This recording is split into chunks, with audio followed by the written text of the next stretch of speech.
창세기 12장 1절에서 3절까지의 말씀 우리 함께 봉독하시죠. 여호와께서 아브라함에게 이르시되 너는 너의 본토 친척 아비집을 떠나 내가 네게 지시할 땅으로 가라. 내가 너로 큰 민족을 이루고 네게 복을 주어 네 이름을 창대케 하리니 너는 복의 근원이 될지라. 너를 축복하는 자에게는 내가 복을 내리고 너를 저주하는 자에게는 내가 저주하리니 땅의 모든 족속이 너를 인하여 복을 얻을 것이니라 하시니라. 아멘. 우리는 지난주에 아브라함의 일생을 개괄적으로 살펴보면서 영적 아브라함의 후손들인 우리 교회가 어떠한 지경에서 어떻게 구원을 얻어서 어떠한 여정을 통과하여 하나님께서 요구하시는 장성한 분량으로 자라 하나님 나라인 영적 가나안에 입성을 하게 되는지에 관해서 이제 공부를 했죠. 우리는 그러한 성도의 믿음의 여정에 관해 공부를 하면서 지금의 우리의 모습 속에서 보여지는 불가능함과 미숙함과 여전한 더러움에 절망하지 않을 수 있게 되었고, 오히려 그러한 우리의 불가능함 속에서 홀로 열심히 당신의 일을 해가시는 하나님의 열심을 발견함으로 인해 우리의 소망을 더욱 굳건하게 다질 수가 있었습니다. 오늘은 하나님께서 아브라함에게 주신 언약의 내용들과 아브라함의 결국 마지막을 통해 하나님께서 교회에게 주신 언약의 내용이 어떠한 것인지 확실하게 확인을 해보도록 하겠습니다. 먼저 오늘 본문에 나오는 하나님의 언약을 보시면요, 하나님께서 아브라함에게 당신께서 지시할 땅으로 가라 라고 이야기를 하시죠. 근데 어떤 땅인지는 가르쳐 주시지 않으세요.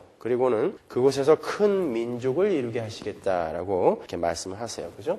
땅과 민족, 백성을 약속하시는 거예요. 국가의 3요소가 뭐죠? 국민, 주권, 영토. 그 중에 두 가지를 약속을 하시는 거죠.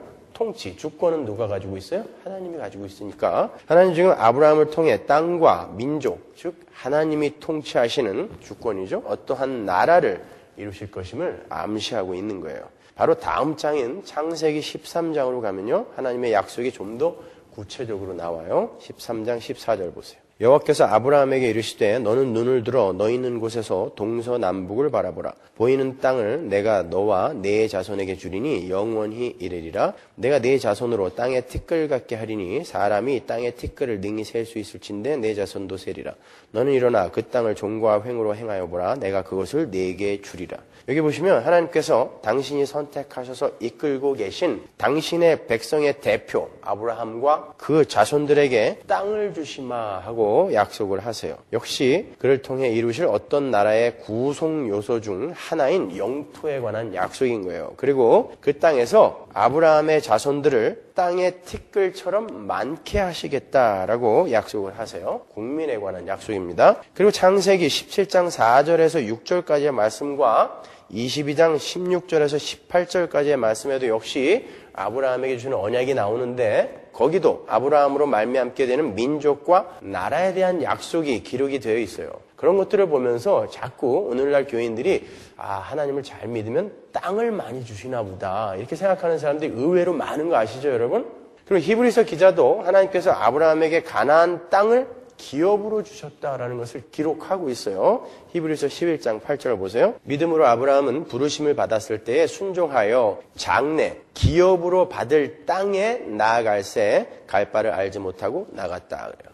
이렇게 하나님은 아브라함에게 땅과 민족을 약속하셨고 히브리서 기자 또한 하나님께서 아브라함에게 기업으로 가나안 땅을 주셨다라고 기록하고 있단 말이에요. 그런데 창세기 25장 7절을 보면 아브라함의 말년에 아브라함이 소유한 가나안 땅은 무덤 한 편밖에 없었어요.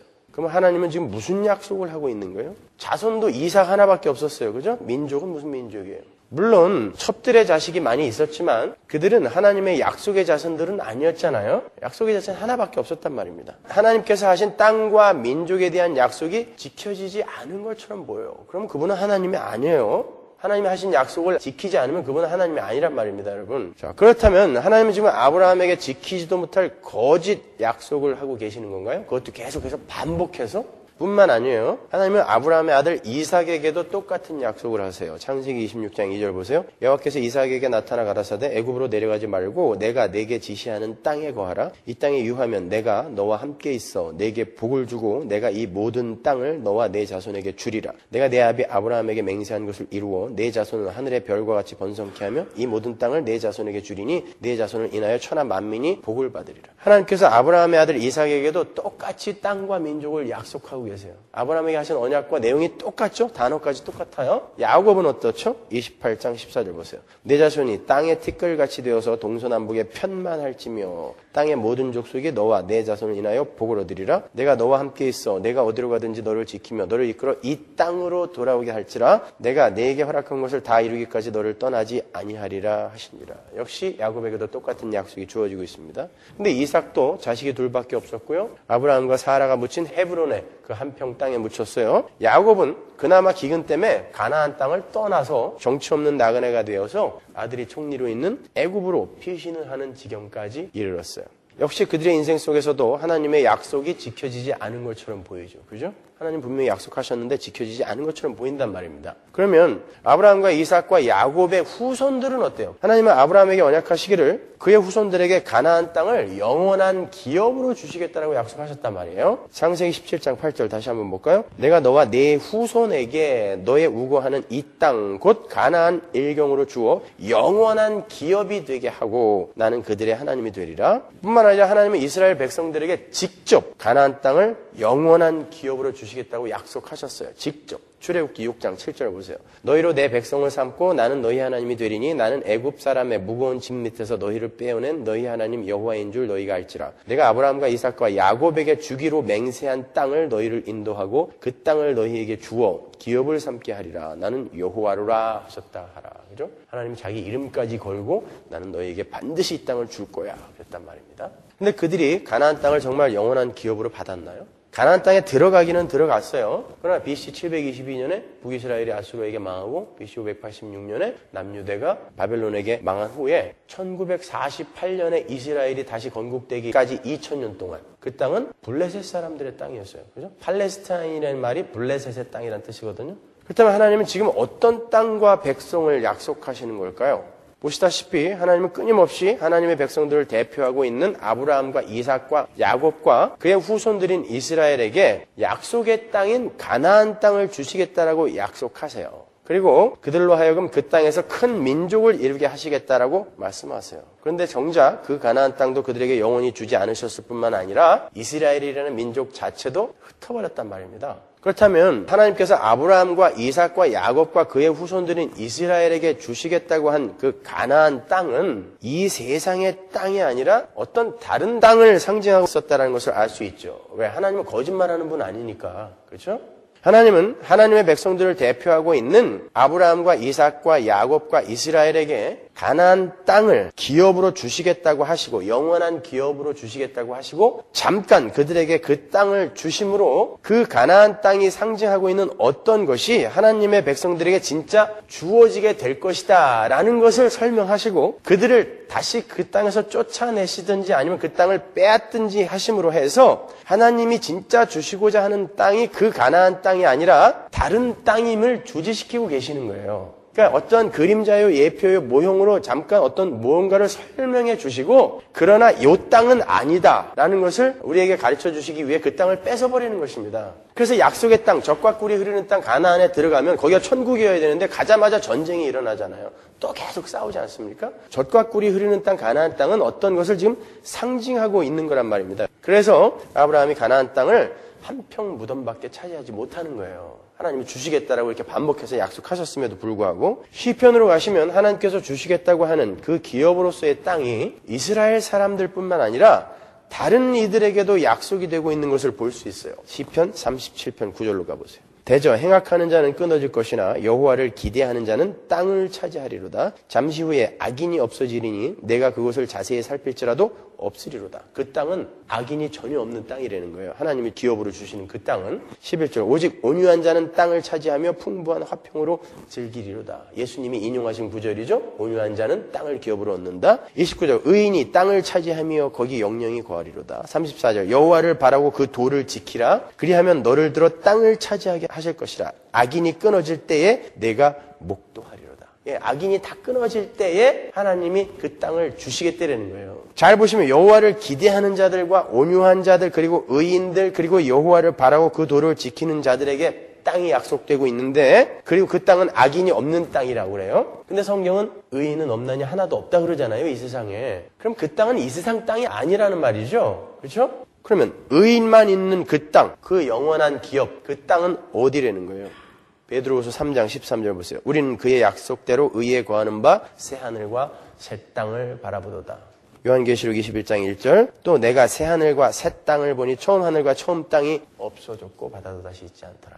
그 땅 아니야. 이 세상 땅 아니라 새 하늘과 새 땅을 상징적으로 가리키고 있었던 거예요. 그래서 하나님이 이 땅에서 가나안 땅을 주게 그래놓고 안 준 것입니다. 하나님께서 하나님 백성들의 대표로 믿음의 조상으로 세우신 아브라함과 그의 아들 이삭과 야곱과 요셉과 이스라엘에게 주시겠다고 하신 기업의 땅은 바로 새하늘과 새 땅을 가리키는 것이었어요. 그래서 주님께서도 천국 백성들의 그 삶의 모습을 설명하시는 산상수훈에서 시편 37편 말씀을 인용하여 온유한 자는 땅을 기업으로 얻을 것이다 라고 말씀하신 거예요. 그거는 천국 백성의 삶의 모습이거든요. 산상수훈은.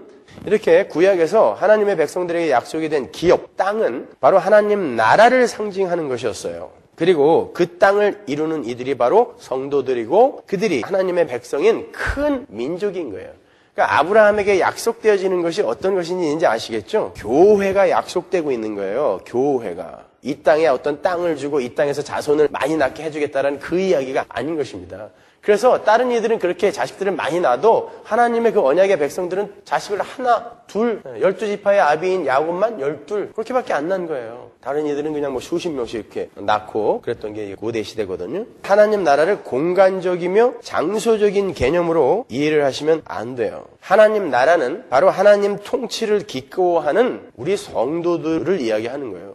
여러분들이 하나님의 통치에 기꺼이 순종할 때 그때 거기에 하나님 나라가 임하는 거예요. 그래서 예수 그리스도께서 목숨을 걸고 하나님의 말씀에 순종하는 자기를 가리켜 바리새인들에게 뭐라 그랬어요? 하나님 나라가 너희 가운데 와 있다 그랬죠? 예수님을 가리키는 거거든요. 그러니까 그 하나님 나라, 하나님의 땅은 바로 여러분을 가리키는 거예요. 하나님께 순종하는 여러분. 그들을 내가 반드시 만들고야 말겠다라는 것이 하나님이 아브라함에게 하신 약속이었던 것입니다, 여러분. 그리고 그 나라에서 주어지는 그 하늘의 풍성함, 다른 말로 우리 성도 안에서 하나님의 땅인 하나님 나라인 우리 성도 안에서 풍성하게 열매 맺어지는 그런 하나님의 성품을 비롯한 하늘나라의 것들 있잖아요. 사랑과 온유와 섬김과 인내 이런 것들, 그런 것들을 가리켜, 그런 풍요한 하늘의 것들을 가리켜 구약이 여러 가지 재물이라든지 땅이라든지 자식 같은 그러한 이 세상의 것들로 설명을 해주는 거예요. 왜냐면 구약 시대에는 참것인 예수가 오시기 전이기 때문에 진짜 좋고 풍성한 것을 그들이 갖고 있는 상식선에서 설명을 해줘야 됐단 말입니다. 그래서 그들이 가장 중요하게 여겼던 게 뭐예요? 돈, 자식, 땅, 건강 이런 거였단 말이죠. 그래서 그런 것으로 하나님의 땅, 하나님의 나라인 하나님의 백성들에게 풍성하게 나타나게 되는 진짜 참 행복, 참 기쁨, 참 안식인 그런 풍성함을 모델로, 그림자로, 예표로 이렇게 설명해 준 거란 말입니다. 구약은 전부 예표요 그림자라는 거예요. 자, 여러분이 좋아하시는 신명기 28장의 몇 구절을 한번 보죠. 신명기 28장 8절 보세요. 여호와께서 명하사 내 창고와 내 손으로 하는 모든 일에 복을 내리시고 내 하나님 여호와께서 내게 주시는 땅에서 내게 복을 주실 것이며 내가 내 하나님 여호와의 명령을 지켜 그 길로 행하면 여호와께서 내게 맹세하신 대로 너를 세워 자기의 성민이 되게 하시리니 너를 여호와의 이름으로 일컬음을 세계 만민이 보고 너를 두려워하리라. 여호와께서 내게 주리라고 내 열조에게 맹세하신 땅에서 내게 복을 주사 내 몸의 소생과 육축의 새끼와 토지의 소산으로 많게 하시며 하나님께서 하나님의 백성들에게 주시는 복들이 총망라되어 있는 장이 바로 신명기 28장이죠. 그죠? 냉장고에 가장 많이 붙어있는 성경 구절 신명기 28장 들어가도 복을 받고 나가도 복을 받고 떡반죽 그릇까지도 복을 받으리라 라는 하나님의 약속이 주어지고 있는데 보시다시피 그 복은 어디에서만 유효하다 그래요? 열조에게 맹세하신 그 땅에서만 유효해요. 그 복은 정확히 이야기하면 가나안 땅에 들어가야만 그 하나님의 복을 우리가 받을 수 있는 거라니까요. 성경대로 하자면 혹자들이 주장하는 이 세상의 복, 하나님을 믿고 예수를 믿게 되면 이 세상의 복을 받게 된다라고 주장하는 그들의 주장대로 성경에 나와 있지 않냐고 들이대지 않아요? 그 주장대로 해도 그 복들은 가나안 땅에 가야만 유효한 거예요. 그리고 하나님이 그 하나님의 백성들에게 주시마 했던 그 땅도 가나안 땅이에요. 그러니까 미국이나 한국에서 하나님 땅 주세요. 나 예수 잘 믿으니까 땅 주세요. 그러면 안 돼요. 이스라엘에 가서 달라 그래야 되는 거예요. 하나님이 주시겠다고 하는 땅은 창세기부터 하나님의 백성들에게 주시겠다고 하는 땅들은 전부 이스라엘 땅, 가나안 땅이었다니까요. 그러니까 여러분 예수 믿고 땅 부자 될 거라고 생각하시면 안 돼요. 천만의 말씀. 여러분, 구약에 나타난 물질의 복이나 자식을 많이 낳는 복이나 땅을 많이 갖게 되는 복이나 장수의 복 같은 것들은 모두 예수 그리스도로 말미암아 하나님의 백성들에게 주어지게 될 하나님 나라의 풍요를 상징하는 예표들일 뿐인 거예요. 그래서 그 풍성함이 진짜 참것이 이 땅에 온 신약, 십자가 이후 세대에 하나님의 수제자, 예수 그리스도의 수제자들이 전부 그렇게 가난하고 병들고 순교의 자리에 서서 죽음을 맞이한 것입니다. 구약의 이 복이 신약 때까지 유효한 것이라면 그들이 최고 잘 살았어야죠. 로마의 황제가 되고 세계 최고의 갑부가 되고 그랬어야죠. 그 이후로는 전부 세상 사람들이 보기에는 지리멸렬한 것처럼 그렇게 가난하게 약한 모습으로 죽어갔단 말입니다, 여러분. 구약의 그 복은 예수 그리스도 안에서 완성이 되는 거예요. 그래서 하나님은 아브라함에게 땅을 영원한 기업으로 약속하셨음에도 불구하고 믿음의 조상인 아브라함에게 땅을 기업으로 영원히 주시겠다고 약속하고 한 평밖에 안 준 거예요. 무덤, 그것도. 무덤은 있어야 되잖아요. 그 말은 아무것도 안 주겠다는 거예요.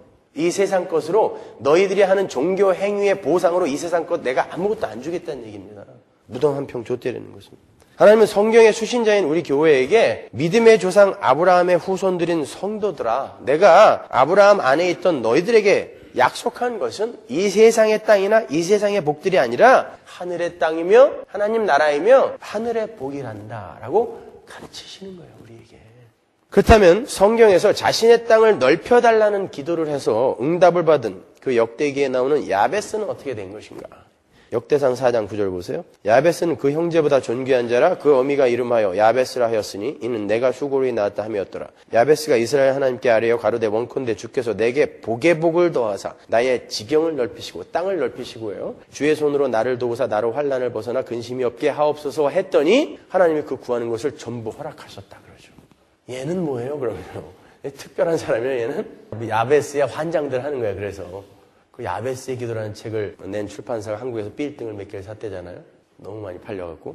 여기 보시면 야베스라는 사람이 자기에게 복의 복을 더하고 자신의 지경을 넓혀달라는 기도를 해서 응답을 받았다고 그래요. 그렇다면 하나님은 정말 이 세상에서도 당신의 백성들에게 기업으로 땅을 주시는가? 여러분, 역대기서는 열왕기서와 함께 이스라엘의 역사서로 불리는 책이죠. 그죠? 근데 열왕기서가 북이스라엘과 남유대의 역사를 공히 기록한 것에 반해서 역대기서는 남유대의 역사만이 기록되어 있어요. 그렇죠? 하는 짓을 보면 북이스라엘과 별반 다를 바가 없는 남유대지만 하나님의 은혜의 언약 속에 들어있는 다윗 왕국의 맥이 바로 남유대로 이어지고 있었기 때문에 역대기서에서는 바로 그 하나님의 언약의 백성들의 역사만을 기록하고 있는 거란 말입니다. 북이스라엘과 그들이 뭔가 달라서가 아니라 하나님의 언약이 흐르고 있는 그런 나라이기 때문에 하나님의 지키심 아래 존속되고 있는 그 나라의 이야기가 적혀있는 책이 바로 역대기서인 거예요. 그러니까 이 역대기서의 주제는 여호와의 언약 속에 들어있는 여호와를 경외하는 자에게 주어지는 하나님의 은총과 축복인 거예요. 그래서 우리가 지금 읽은 역대기 본문에 유다의 후손들의 족보가 쭉 나열되고 있는 거예요. 거기에 잠깐 야베스가 나타났다가 사라지는 것입니다. 그 족보 사이에. 근데 그 몇 줄짜리를 갖고 오늘날 수많은 사람들이 그냥 우려먹고 있는 거죠. 우리에게 부어질 복들이 하늘에 많은데 우리가 기도하지 않아서 하나님이 그걸 주고 싶어도 못 준다. 그러니까 야베스처럼 열심히 기도해서 그걸 전부 받아내라. 이거 야베스의 기도잖아요. 그죠? 그 책이 한창 인기가 있을 때는 온 교회의 설교가 전부 야베스였어요. 야베스. 마켓 앞에서 나눠주는 테이프 보면 전부 야베스의 기도였어요. 그때 보면. 근데 그게 정말 그런 얘기일까요, 여러분? 여러분, 창세기 49장에 보면 야곱으로 하여금 유다의 후손에서 메시아가 나올 것을 하나님이 미리 예언하셨죠. 그죠? 하나님은 그 은혜의 언약이 유다의 왕들과 남유다의 왕들과 유다 백성들의 행위를 근거해서 이루어지는 것이 아니라 그들은 여전히 불가능하고 패역하지만 하나님의 열심히 그 언약을 이루신다라는 것을 역대기에서 보여주신단 말이에요. 그 야베스는 세간에 알려지기를 복의 복을 더해달라는 기도를 드리고 실제로 그 기도 응답을 받은 자로 알려지고 있지만 그건 완전히 성경을 오해한 것입니다, 여러분. 여러분, 성경이 지금 불가능한 자들이 하나님의 은혜로 하나님의 백성의 그 라인에 들어가 하나님의 그 언약이 이루어지고 있다는 것을 설명하고 있는데 뜬금없이 갑자기 하던 이야기 멈추고 하나님 잘 믿으면은 야베스처럼 이렇게 복받고 모든 기도의 응답을 받게 된단다를 설명하고 또 이렇게 이야기를 하는 책이에요? 아니란 말입니다.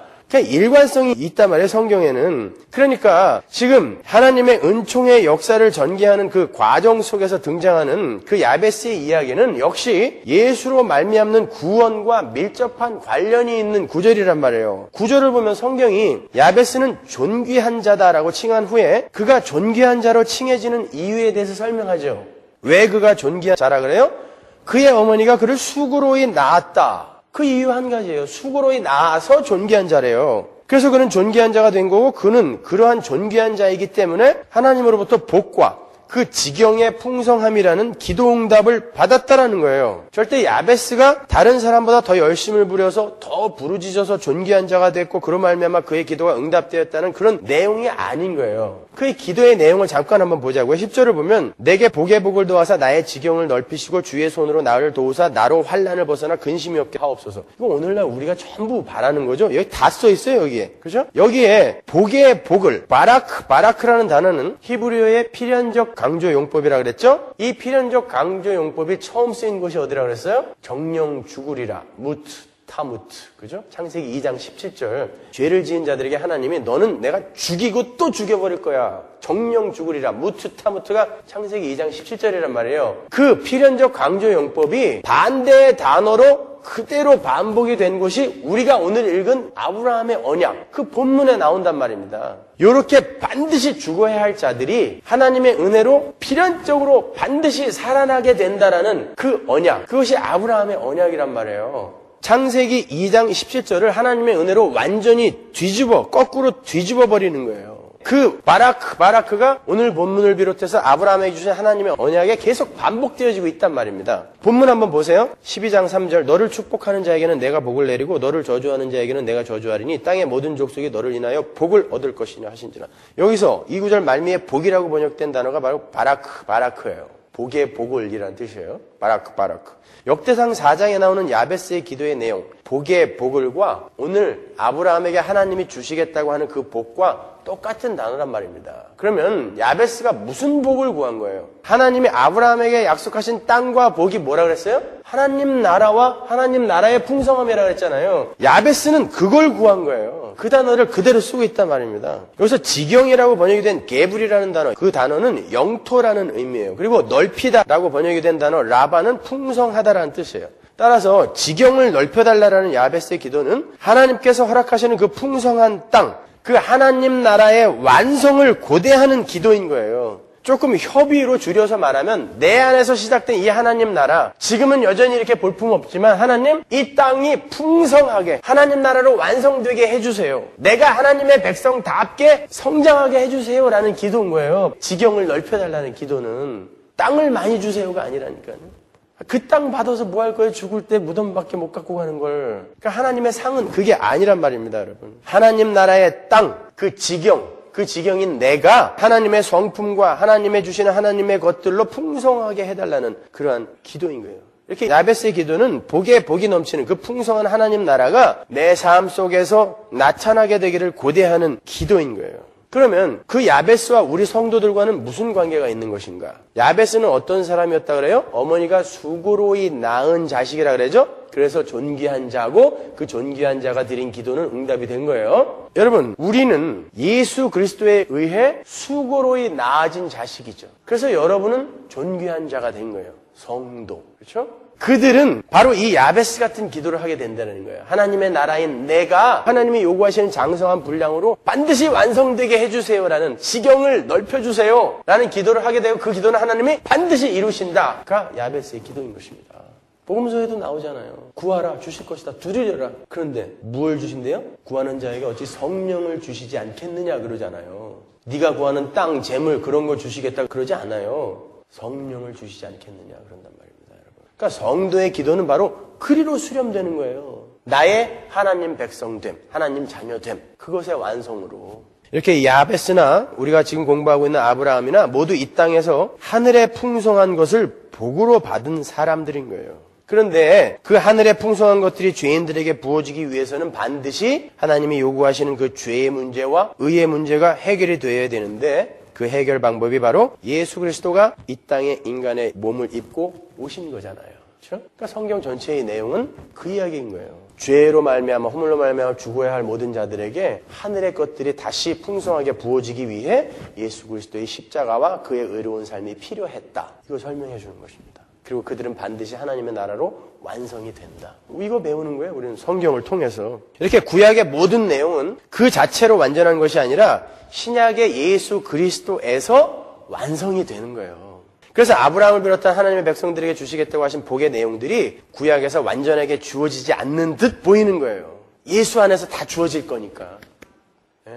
그 모든 복들은 예수 안에서 이제 완성이 되는 거예요. 누가복음 24장 44절 보세요. 또 이르시되 내가 너희와 함께 있을 때에 너희에게 말한 바 곧 모세의 율법과 선지자의 글과 시편. 뭐예요 이게? 구약이죠. 구약 전체. 시편에 나를 가리켜 기록된 모든 것이 이루어져야 하리라 한 말이 이것이라. 구약, 모세의 율법과 선지자의 글과 시편. 모든 구약 성경은 예수님에 관해서만 기록을 하고 있는 거다라고 주님이 말씀하시는 거예요, 이게. 그러니까 구약은 여러 가지 그림들과 사건들과 인물들을 사용해서 예수 그리스도와 그분으로 말미암게 될 하늘의 풍요인 영생, 즉 구원을 설명하고 있는 책이라는 뜻입니다. 히브리서 10장 1절 보세요. 율법은 장차 오는 좋은 일의 그림자요 참 형상이 아니므로, 그림자고 참 형상이 아니란 말이에요. 율법도 구약 전체가 제사로는 나오는 자들을 언제든지 온전케 할 수 없다. 왜? 그림자니까, 모형이니까. 그럼 왜 드리라고 그랬냐? 예수가 바로 이런 역할로 올 것이다를 보여준 거란 말이에요. 그림자요, 예표예요. 골로새서 2장 16절. 그러므로 먹고 마시는 것과 절기나 월삭이나 안식일을 인하여 누구든지 너희를 편론하지 못하게 하라. 이것들은 장래일의 그림자이나 몸은, 실체는 그리스도의 것이니라. 실체는 그리스도다라는 뜻인 거예요. 부정한 음식과 정한 음식에 관한 그런 규례나 절기, 월삭, 안식일 등도 모두 예수 그리스도로 수렴되는 그림자들이었다는 거예요. 히브리서 9장 24절 보세요. 그리스도께서는 참 것의 그림자인 손으로 만든 성소에 들어가지 아니하시고 오직 참 하늘에 들어가사 이제 우리를 위하여 하나님 앞에 나타나시고, 성전, 성막 또한 참 것이 아니라 그림자였다 그러죠. 이렇게 구약의 모든 것들은 참 것인 예수 그리스도로 결론이 나지 않으면 그 자체로는 아무런 의미나 가치가 없는 거예요. 구약은 예수로 결론이 나지 않으면 그 자체로는 아무런 가치나 의미가 없는 거예요. 성경은 오히려 신약으로 결론 나지 않는 구약은 죽음의 책이라고 불러요. 죽음의 책. 고린도후서 3장 6절을 보세요. 저가 또 우리로 새 언약의 일꾼이 되기에 만족해 하셨으니, 신약 뜻이죠. 새 언약. 의문으로 하지 않고, 새 언약과 의문이 대조되고 있죠. 의문은 뭐예요? 율법, 글이란 뜻이거든요. 원래 율법을 뜻하는 거예요. 의문은 죽이는 거란 말이에요. 구약의 내용이 전부 뭐예요? 안 지키면 죽는다란 말입니다. 안 지키면 죽인다예요. 지키면 복 준다. 그러나 안 지키면 죽인다. 근데 야고보는 뭐라 그래요? 다 지키다가 마지막에 한 가지만 안 지켜도 전부 어긴 거다 그런단 말이에요. 그러니까 아무도 못 지킨다는 것이죠. 그거는요. 그죠? 아무도 못 지킨다는 뜻이에요. 그러니까 구약은 니네 다 죽여버리겠다라는 뜻이란 말입니다. 근데 어떻게, 어떤 무리를 살리시겠다라는 거예요? 십자가로 예수 안에서 살리시겠다가 신약인 거예요. 그래서 이 구약은 예수로 결론이 나야 돼요. 안 그러고 구약만 갖고 있으면 아직도 이 땅에서 다윗 왕국 기다리는 유대인 되는 거예요. 그게 죽음의 책인 거예요. 기다리다 죽는 거예요, 다. 마태복음 5장 17절 보세요. 내가 율법이나 선지자나 폐하러 온 줄로 생각지 말라. 폐하러 온 것이 아니오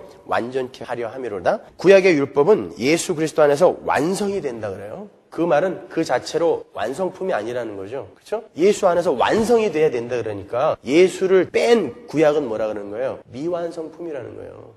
죽음의 책이라는 거예요. 그래서 예수가 그걸 완성하러 오셨다는 것입니다. 로마서 3장 20절 보세요. 그러므로 율법의 행위로 그의 앞에 의롭다 하심을 얻을 육체가 없나니 율법으로는 죄를 깨달음이니라. 그거 지켜서 구원받으라고 준 게 아니라 율법으로는 너희들이 못 지킨다라는 거, 죄를 깨닫게 하기 위해 율법을 주셨다는 것입니다. 그게 율법의 기능인 거예요. 이렇게 율법은 지키라고 주신 게 아니라 너희들은 나의 요구를 다 지킬 수 없으므로 나의 요구를 온전히 지켜낼 수 있는 유일한 존재인 예수 그리스도 안으로 숨어라를 가르치는 몽학 선생이었단 말입니다. 몽학 선생.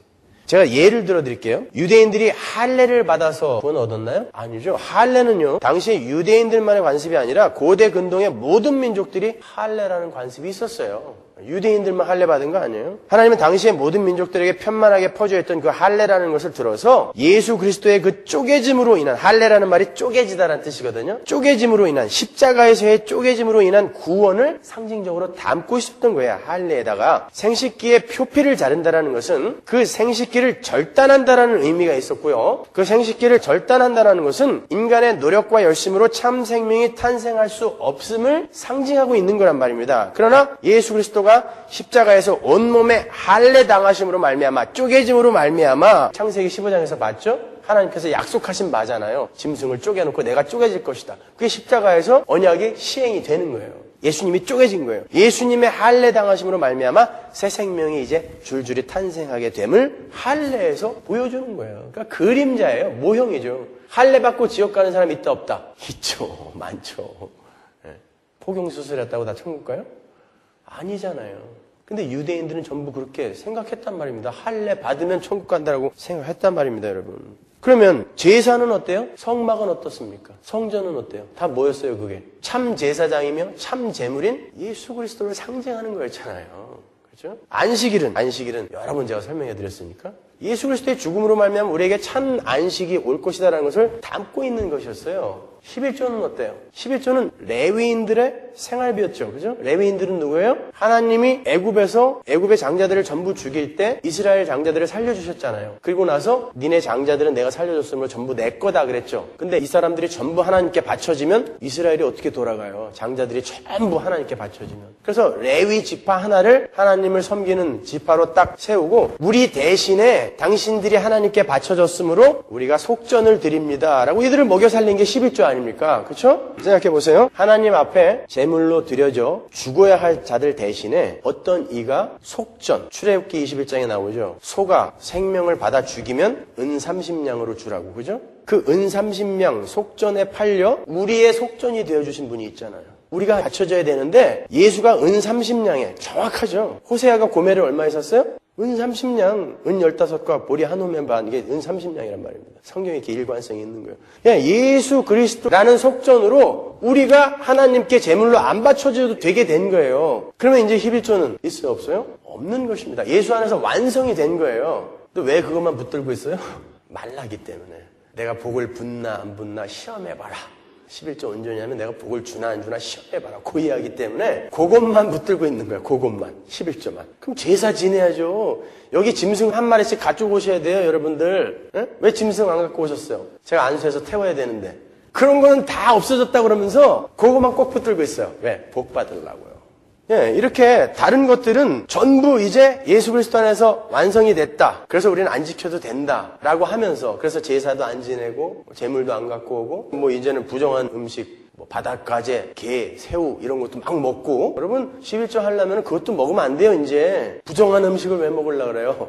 근데 그거 다 먹잖아요. 지금 아무 죄책감 없이. 그런 거는 예수 안에서 다 완성이 됐다 그러고 구약의 그 복만 신약 시대 이후에도 계속 연연히 흘러오고 있는 거예요.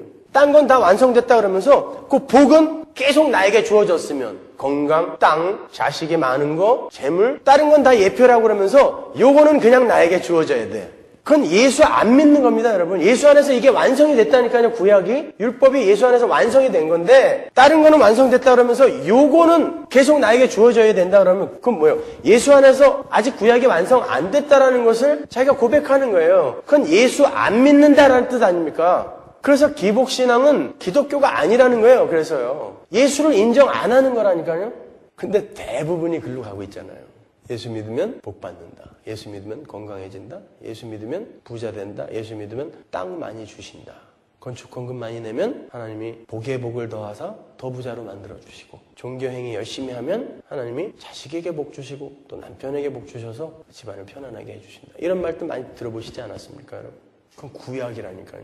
구약에서 예수 그리스도로 말미암아 주어지게 될 하늘의 풍성한 것이 어떤 것인지 이렇게 설명해 주려고 하나님이 설명용으로 잠깐 들어서 우리에게 설명용으로 쓴 거라니까요.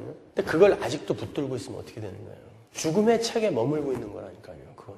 여러분, 오히려 우리는 이제 예수 안에서 그런 것들이 다 완성이 되었기에 그러나 아직 가시적으로 우리 앞에 그 하나님 나라의 완성이 오진 않았기 때문에 이제 하나님이 우리 성도들에게 성령을 부으셔서 믿음이라는 걸 주시는 거예요. 그래서 구약에서는 보이는 걸로 설명해 줬는데 이제 예수 안에서 그게 완성이 됐어. 근데 아직 결론이 지어지지 않았기 때문에 너희들에게는 이 결론을 보이는 것으로 실체로 받아들일 수 있는 믿음을 내가 줘야 돼. 그래서 성령이 이 땅에 오신 것입니다. 그래서 여러분은 그 믿음으로 이제 이 구약에 보이는 것이 아닌 보이지 않는 것을 실체로 받아들이는 것을 세상에 증거하는 거예요. 그래서 여러분들에게는 구약에서 그렇게 그림자로 예표로 주어졌던 것들이 많이 주어지면 안 돼요. 왜? 이게 주어지면 나는 여전히 그냥 구약 시대의 모델일 뿐이란 말입니다. 근데 그게 없이 예수 안에서 완성된 하늘의 풍요를 내가 여기에서 믿음으로 발휘를 하는 거, 그걸 성도라고 하는 것입니다, 여러분. 그래서 의인은 믿음으로 말미암아 사는 거라니까요.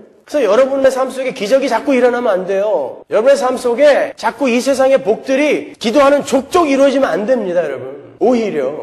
우리는 오히려 이 믿음이라는 것으로 보이지 않는 것을 실체로 받아들여야 하는 구약과는 정반대의 삶이 요구되는 성도들인 거예요, 여러분. 그래서 초대교회 때 바울이나 요한 같은 사도들이 여전히 구약의 율법을 같이 가리킨 자들을 가리켜 거짓 선지자, 적그리스도라고 부른 거예요.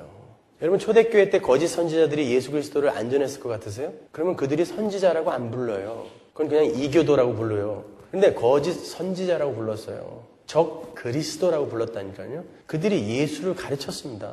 그것도 정확하게 가르쳤어요.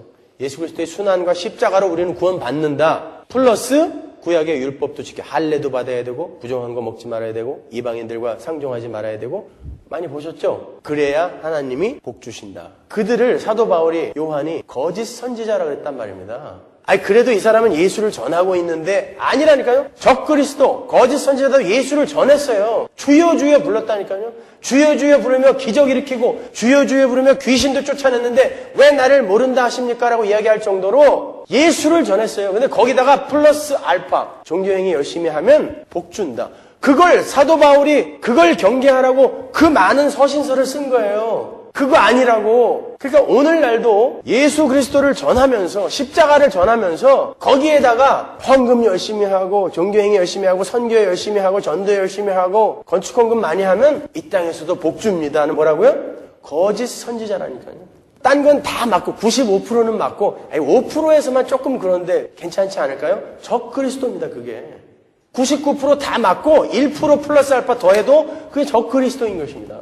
하나님은 여러분의 종교 행위에 대한 보상으로 이 땅에서 이 세상의 힘을 절대 주지 않아요. 그게 주어지면 여러분이 이 세상에서 믿음을 발휘할 수가 없단 말입니다. 그럼에도 불구하고 다 속고 있는 거예요. 여러분, 믿음의 조상 아브라함이 가나안 땅에 자기 무덤 한 평 소유하고 떠났다는 거 꼭 기억하세요.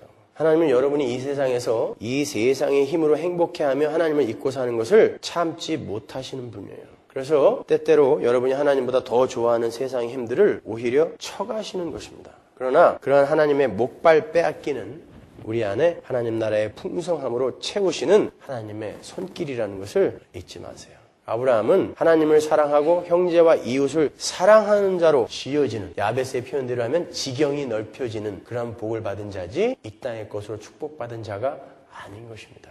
그래서 아브라함이 그렇게 한평 무덤에서 쓸쓸히 죽어가는 거예요. 제가 어저께 밤에 잠을 잠깐 놓쳐갖고 밤을 꼬박 새었는데, 꼬박 새우면서 무슨 생각을 했냐면, 제가 만약에 아담처럼 벌거벗겨져서 에덴 동산의 선악과 앞에 이렇게 딱 섰을 때 하나님이 너 그래도 행복하니? 라고 이렇게 물어보시면 내가 과연 네 하나님 이렇게 대답할 수 있을까 한번 생각해 봤어요. 여러분 한번 생각해 보세요. 하나님은 에덴 동산을 지으시고 아담과 하와를 벌거벗겨서 거기다 놓으시고 보시기에 심히 좋았다 그랬습니다. 그러면 인간은 그 속에서 참 행복을 느낄 수 있다라는 말이거든요. 근데 여러분이 지금 여러분을 위장하고 있는 이 옷 홀딱 다 벗고 여러분을 치장하고 있는 장신구들 다 벗어버리고 인터넷, TV, 차, 문명 뭐 이런 게 싹 없는, 싹 사라진 그냥 대자연 앞에 딱 서 있어요. 그때 여러분 행복하실 수 있으세요, 거기서? 여러분이 좋아하는 취미, 책, 가족, TV, 인터넷 이런 게 아무것도 없는데 그 대자연 앞에서 그냥 넓디 넓은 하늘과 잔디와 풀과 짐승들만 있는데 홀딱 벗고 거기서 이렇게 서서 하나님만으로 행복합니다. 가능하냐고요? 그거 가능하지 않으면 여러분은 바로 거기서 선악과 따서 먹는 사람이란 말이에요.